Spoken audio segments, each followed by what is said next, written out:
Bear with each other and forgive one another if any of you has a grievance against someone.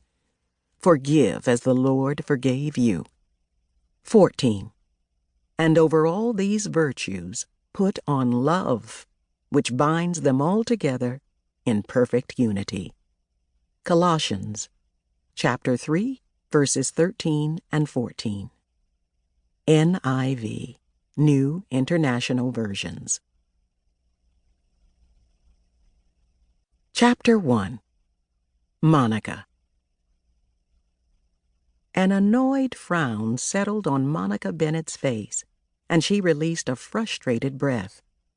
"Excuse me, Dusty Friar, but what part of no did you not understand?" She broke eye contact with the man standing in front of her and glanced around the nightclub. What were the chances she'd run into him again after all these years? 7, in fact. She took another deep breath. Dusty was one guy she would have preferred to never see again.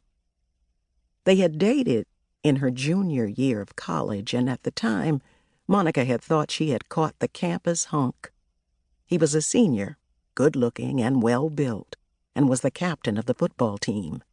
But Dusty had been a major disappointment when they had made love that one and only time. What a letdown. A total waste of new bed sheets. And from the way he was coming on to her now, promising her a repeat of what he had remembered as one hell of a night, he obviously wasn't aware that he was a dud in the sack. She was tempted to tell him, "Come on, sweetheart. Our paths crossed tonight for a reason. This is my last night in St. Paul.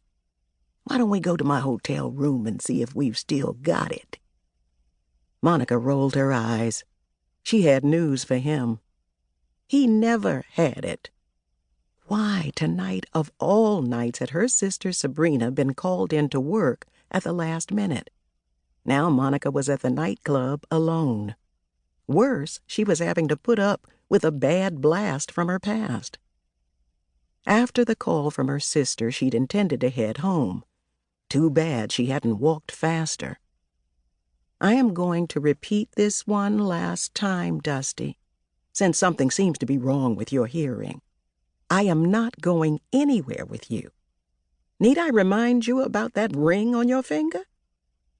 He glanced at his hand and then cursed under his breath. Evidently he had needed a reminder. Monica felt sorry for the woman he'd married. "Forget the ring. My wife and I are separated." Yeah, right, Monica thought. Did he honestly think she would fall for that lie? "It wouldn't matter to me if you were divorced. I'm not interested." A scowl settled on his face. "You haven't changed since college. Still playing hard to get. I was your boyfriend for almost a year, but we only slept together once. You owe me." She glared at him. He really was full of himself. "That should have told you something. Now, if you will excuse me, What do you mean by that?" he snapped. "Trust me, you don't want me to elaborate." She moved to walk past him, but he suddenly grabbed her arm. "I want to know what the hell you meant by that crack, Monica." "I think it was her polite way of telling you that you weren't worth a damn in the sack."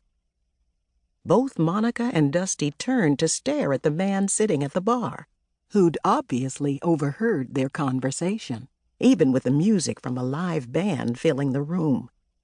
The stranger switched his gaze from Dusty to her and smiled, as if they shared a secret.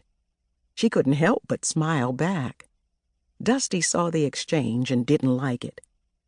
"I suggest you butt out of our conversation," he said angrily.